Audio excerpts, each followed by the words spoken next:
Feel like you tanked the last couple of holes and throw away a perfectly good round? Let's break down why you fall apart at the finish and shut down the mental circus so you can close like a boss. This is one of the most popular episodes from the first year this podcast was in production. So in case you missed it, this is worth repeating. Let's get to it. Welcome to Above Par. I'm your host, Kathy Hartwood. I show you how to take more of your talent to the golf course without practicing harder, taking more lessons, or buying new equipment. I show you how to end the frustration of underperforming so you can start playing to your potential. This is where you are going to learn how to think above par so you can play below par. Let's get to it. So today I want to talk about not finishing well, or you feeling like you are a person who does not finish well. We come into 14 or 15, we have 4 holes left to play, 15, 16, 17, 18, those last couple holes, and we feel like we mess up coming in. And we can either lose a match, we can ruin a score, or we can just feel crappy that we maybe bogey the last couple holes coming in. And I want to talk about a couple different reasons why that might happen, so that you can prevent that going forward, or you can just look at it a different way. The first thing is that you literally could have physical fatigue. You could be tired, right? I mean, it could be hot, it could be humid, you could be dehydrated, low blood sugar, just a long day. Who knows? You're just tired. And what happens when you're tired is our swing gets sloppy. We can move around a little bit more. Our tempo can get off. Our swing can get long. We can hit some very bad shots. And I think actually on a little bit of a tangent, one of the moves that you can make in your swing that produces the ugliest shots is a sway, in my opinion. And when I get tired, I can sway.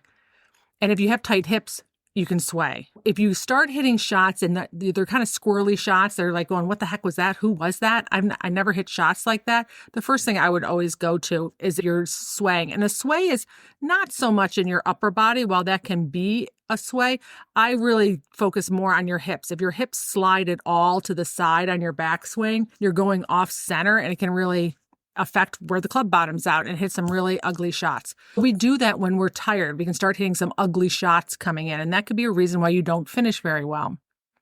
Another reason you might not finish very well is mental fatigue or decision fatigue. I talk about how in the beginning of the day, you're given a number of chips. I liken them to poker chips that you get to use throughout the day. And once they're gone, they're gone. These are your chips to use for focus and concentration and decision making, right? It's not like someone actually gives you these chips. I'm just using this as an analogy.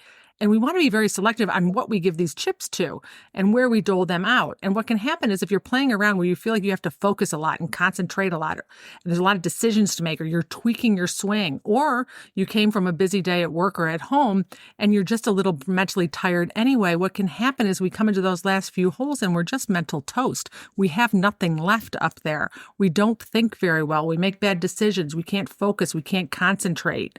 And that can be a huge reason on why you might not be finishing very well coming in. The third reason it could be is that you just bogeyed 17 and 18. They're not exempt from bogeying them. We can't really control for the most part where our bogeys fall or double bogeys fall or whatever that number is for you. You can bogey one day and 18 the next day and 10 or 12. You're likely going to bogey all the holes at some point if you play the same golf course over and over again. It could be that you just bogey the last hole. It doesn't feel very good. We never like to finish with a bogey. We never like to walk off the green with a bogey. It doesn't feel very good. If we do it a couple times, what happens is we start labeling ourselves as a person who doesn't finish well. Then as we come into 15 and 16, we start telling ourselves the story, well, this is the point where I don't finish very well. This is the point where I screw up coming in because I've done it in the past. And this is the story I'm telling about myself. I've labeled myself as this person who doesn't finish very well. And what happens when you do that to your brain is your brain wants to look for evidence to make sure that you're right. Your brain will say to you, oh, okay, well, let's figure out ways that we can screw this up. And you're like, see, there you go. You didn't finish very well. And you create more evidence on why you're not a person who finishes very well. Because I have people who come to me, well, Kathy, I can prove to you that I don't finish very well. Let me show you my scorecards over the last 4 or 5 rounds. And I say, of course, because it's like you saying to yourself, I'm a person who always trips going up the stairs. You maybe tripped 1 or 2 times and you label yourself as a clumsy person who trips going up the stairs. So now all of a sudden you start thinking about going up the stairs every time. You're not walking up the stairs with the best of your ability. You're not walking up the stairs nice and relaxed or confident, you're thinking about it. You're thinking about each step. You're thinking about what you do every time you walk or move going up those stairs. When that happens, it's more likely that you will trip going up those stairs. The same thing happens on the golf course. You want to intercept that story. You want to start telling yourself a different story. You have to realize that you telling that story is going to keep producing that result for you. That's your first step. The second step is you have to notice that that thought doesn't feel very good, because by the time you come into 14 or 15, you're feeling a little defeated. You're like, yeah, this is the part of the round where I start messing up coming in, wah, wah. Right? You feel a little defeated and you kind of give up, and your brain starts to prove to you that you're right. And you want to intercept that story. And how do you do that? You do that by creating something more neutral. You don't have to go to positive. You don't have to go, I'm a great finisher. I'm the best finisher at the club. I'm the most amazing finisher, because your brain will spit that out to you and say, well, that's totally BS. You want to go to something more neutral on your way there. And what neutral would look like is, it's possible I could finish well today. I've finished well in the past. One day I'm going to finish well. Anything along those lines, while it doesn't feel great and it doesn't feel horrible, it's neutral. And it helps you not be in the back of your brain. It helps you look for those possibilities. It helps you focus a little better and show up better on those last few holes. You have to start telling yourself a different story. It cannot be the story that you are a person who does not finish very well. And then the fourth reason is that you can start focusing on your results and your score before you finish, right? And this happens for a lot of people. It is probably one of the biggest hurdles in golf, is that we start adding up our score before we finish the round or sign the scorecard or even walk onto the 18th tee. And when we start focusing on the results, we can do a couple different things. One is we can get very defensive, like don't make any mistakes. Don't screw up coming in. You have a good round going on, right? When you tell yourself those stories, you get very defensive. You get into prevent mode. You're trying not to make mistakes. You can have a tendency to decelerate, be tentative over the ball, tentative over putts. You're not showing up as the same person who got to 14 or 15, being calm. Now you're trying to prevent mistakes from happening. You're guarding against them so that you can kind of stumble your way in. Or the other thing that you can do is start pushing for birdies, pushing for really good shots. And you start saying, I need to play these last few holes really well, or I have to make a birdie coming in. Anytime you say the words I have to or I need to, that puts pressure on you. You could be a person who, when you say that, you feel focused and driven. Maybe you got to decide. But for the most part, I'm going to say a vast majority of people, when they say the words, I have to make a birdie, I have to make this putt, I need to hit this in the fairway, I need to make a par here, we feel pressure. And when you feel pressure, again, it shows up in your body. You're not going to be making the same swings that you made over the last 13 or 14 holes. Part of the reason why we focus on our results and our score is because of what we make that score mean. What does it mean to you to shoot that number or win that match or to finish well? What do you make it mean about you? What do you make it mean about your golf game? Sometimes we worry about what other people think. And it's that feeling at the end of the round that puts our brain on high alert. Our brain is like going, guess what? Like, you need to play well, because otherwise you're going to feel this way when you get done.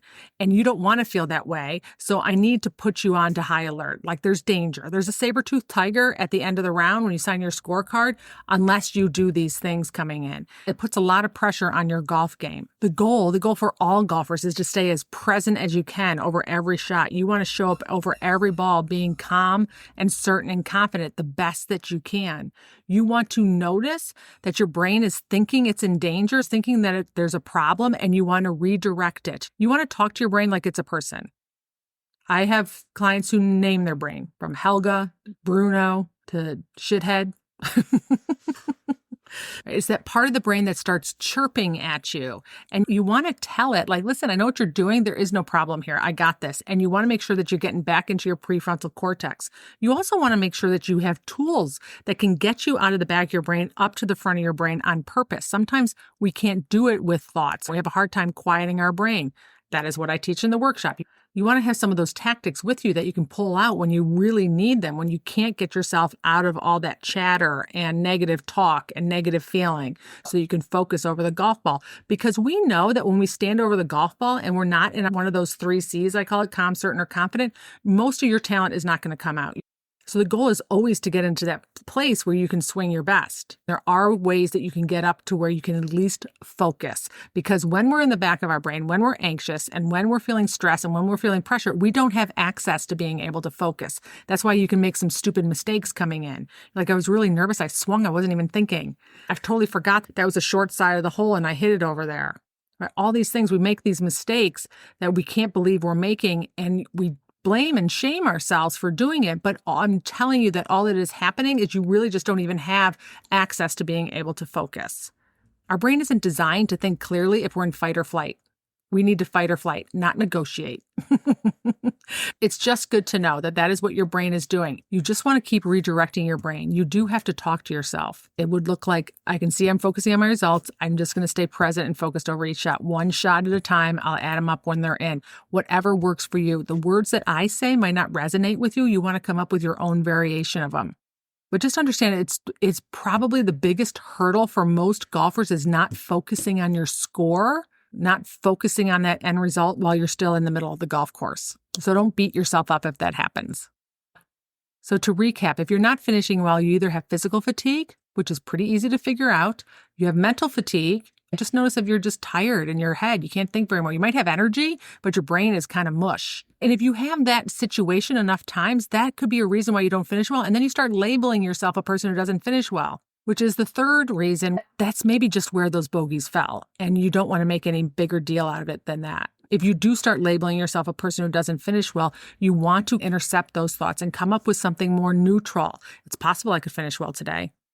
One day I might be able to finish well. Anything along those lines, I like to add a little buffer to them to create some neutrality in the thought. Neither good nor bad, doesn't excite us, but it's better than negative. And then the fourth reason is that we end up focusing on our results. We start focusing on what our score is going to be, on what that's going to mean to us, and it puts our brain on high alert. We get anxious and we feel pressure and we feel stress, and then we end up making swings and decisions that are a little out of character. They're not the same person that showed up for the first 14 holes. That can also be a reason why you're not finishing well. Just redirect your brain. Just kind of tell your brain, I know what you're up to, but I got this. There is no danger. There is no saber-toothed tiger standing on the 18th green.